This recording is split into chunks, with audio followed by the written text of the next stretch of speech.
नमस्कार मंडळी, श्री स्वामी समर्थ. तर आता पावसाळा सुरू झालेला आहे आणि लहानपणीची आठवण तर लगेच जागी होते आणि ती पण आहे खारी. चहाबरोबर खाणारी मस्तपैकी गरम गरम चहा, खारी आणि बाहेर पडलेला पाऊस. तर करूयात आपण खारी. इथं मी डालडा वितळून घेतलेला आहे आणि 4 चमचे घेतलेला आहे. आता त्याच चमच्याने मी इथं कॉर्नफ्लॉवर घेणार आहे, ते पण 4 चमचे. तुम्ही बघू शकताय आता ह्याच्यात. आता हे 4 चमचे कॉर्नफ्लॉवर घेतल्यानंतर 1 चमचा मैदा घ्यायचा आहे. गव्हाच्या पिठाचाही तुम्ही खारी बनवू शकता. आता मी इथे 4 चमचे कॉर्नफ्लॉवर घेतलेला आहे आणि हाताच्या साहाय्याने एकजीव करून घेणार आहे आणि जोपर्यंत हे स्मूथ होत नाही तोपर्यंत आपल्याला हलवायचं आहे आणि एकदम स्मूथ झाल्यानंतर याला वाटीत काढून घ्यायचं आहे आणि जेव्हा वाटीत काढणार तेव्हा हे सगळं मिश्रण एक झाल्यानंतर एकदम घट्ट असं तयार होतं. तुम्ही बघू शकता. आणि आता आहेत पावसाळ्याचे दिवस, त्यामुळे आपल्याला फ्रीजमध्ये ठेवायला लागत नाही. उन्हाळ्याच्या दिवसात हे फ्रीजमध्ये ठेवायला लागतं जरा घट्ट व्हायला. तुम्ही ह्याच्यात बघू शकता. आता मी हे वाटीत काढून दाखवले आहे, किती घट्ट झालं आहे तुम्ही ते बघू शकता.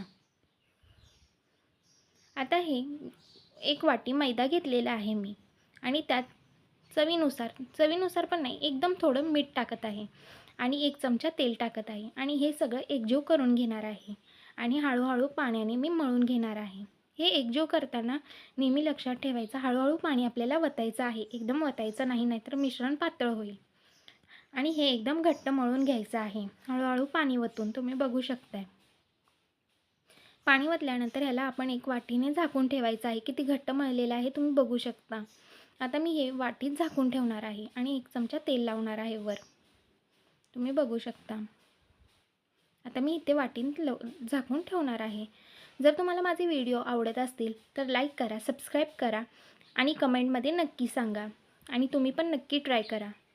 आता इथे मी मैदा झाकून ठेवलेला आहे. 5 ते 10 मिनटं झालेली आहेत. तुम्ही बघू शकता. आता हे मी गोळे 7 करून घेणार आहे. तुम्ही बघू शकता. आपल्या किती गोळे हवे आहेत तेवढे करू शकता साईजनुसार. आणि आता हे लाटून घ्यायचे आहेत आणि लाटताना हे एकदम व्यवस्थित लाटायचे आहेत आणि मी ह्याला गव्हाचं पीठ थोडं लावत आहे लाटताना, कारण की चिटकू नये म्हणून. तुम्ही बघू शकता. आणि हे एकदम पारदर्शी असं लाटलं पाहिजे खालचं. आणि आपला हात माझा बघा किती व्यवस्थित दिसत आहे. मी दुसरी लाटून दाखवते कशी लाटायची आहे ती. तुम्ही बघू शकता. इथे व्यवस्थित असं हळूहळू खाली वर असं वडायचं आहे, आपण पुरणाची पोळी करतो तसं. बघू शकता. आणि हे सगळं झाल्यानंतर लाटून एक चपाती घ्यायची आहे, एक पोळी, आणि त्याला ती मैदा केलेला आहे तो लावायचा आहे. तुम्ही बघू शकता इथे मी लावत आहे तसा. माझी मुलं इथे लुडबुड करत आहेत. आता मी हे लावल्यानंतर ह्याच्यावर थोडं पीठ टाकणार आहे आणि ते पण मी पीठ घेतलेलं आहे गव्हाचं पीठ. मी मैदा घेतलेला नाही. तुम्ही बघू शकता. गव्हाच्या पिठाच्याही खारी चांगल्या होतात. तुम्हाला जर माझी रेसिपी पाहायची असेल तर कमेंटमध्ये नक्की सांगा. मी गव्हाच्या पिठाचेही करून दाखवीन. आता ह्याच्यावर एक एक लेअर सगळ्या ठेवून द्यायचा आहे. डालडा लावायचा आणि पीठ टाकायचं आहे मी दाखवल्याप्रमाणे. आणि शेवटच्या पोळीलाही तसंच करायचं आहे. तुम्ही बघू शकता इथे. आणि सगळ्याला डालडा लावायचा आहे.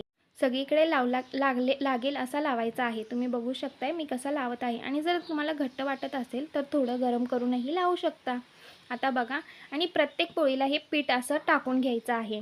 जास्त नाही, थोडं गव्हाचं घेतलेलं आहे. आणि ही शेवटची पोळी, ती पण तुम्ही बघा मी कशी व्यवस्थित असं डालडा लावून त्याच्यावर पीठ टाकलेलं आहे आणि कसं व्यवस्थित हे करून घेतलेलं आहे.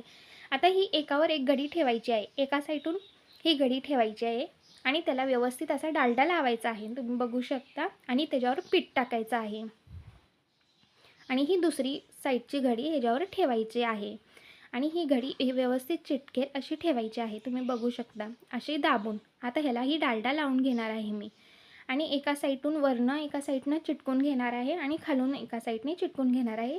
प्रोसेस तीच आहे. डालडा लावायचं, पीठ टाकायचं. तुम्ही बघू शकता. अशा प्रकारे ही खारी उत्तम अशी लागते आणि घरच्या घरी बनलेली असते, त्यामुळे नक्की ट्राय करा. आता हे लागल्यानंतर ह्याच्यावर गव्हाचं पीठ थोडं टाकणार आहे मी. तुम्ही ह्याच्यात बघू शकता कशी व्यवस्थित अशी घडी बसलेली आहे ती. बघा, मी ह्या व्हिडिओमध्ये पण नक्की दाखवलेलं आहे. तुम्ही बघू शकता. बघा किती छान ना. आता ह्याला असं पीठ टाकून व्यवस्थित दाबून असं लाटायचं आहे. बघा. आणि बाजूने कडा जरा हे होतात, त्यामुळे तिथे हाताने असं प्रेस करून दाबायचं आहे. दाबून मग लाटायचं आहे. तुम्ही बघू शकता इथे मी लाटलेलं आहे आणि जास्त पातळ लाटायचं नाही, ही जरा जाडच लाटायचं आहे, जेणे खारी खुसखुशीत होते.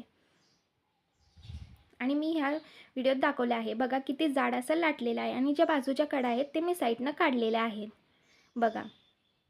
आता हे ज्या व्यवस्थित असं चौकोनी असं कापायचं आहे. तुम्हाला जो आकार द्यायचा आहे तो आकार देऊ शकता. आणि हे कापताना तुटत नाही का काही होत नाही, व्यवस्थित असे दाबून हे बसलेले असतात. तुम्ही बघू शकता मी कापताना किती स्मूथ कापत आहे बघा. बघू शकताय तुम्ही, मी या व्हिडिओत दाखवलेला आहे, नीट दिसत नाही आहे त्यामुळे बघा. आता हे मी तळून दाखवत आहे. तेल गरम करायलाच ठेवलं होतं मी आणि आता स्लो गॅसवर तळायचं आहे आपल्याला. म्हणजे काय होतं, स्लो गॅसवर तळल्यावर आतपर्यंत तळलं जातं. तुम्ही बघू शकता इथे अशा प्रकारे. तुम्ही पण ही एकदा नक्की ट्राय करा. व्यवस्थित आणि खुसखुशीत असे होतात आणि सोप्या पद्धतीत आहेत तळून.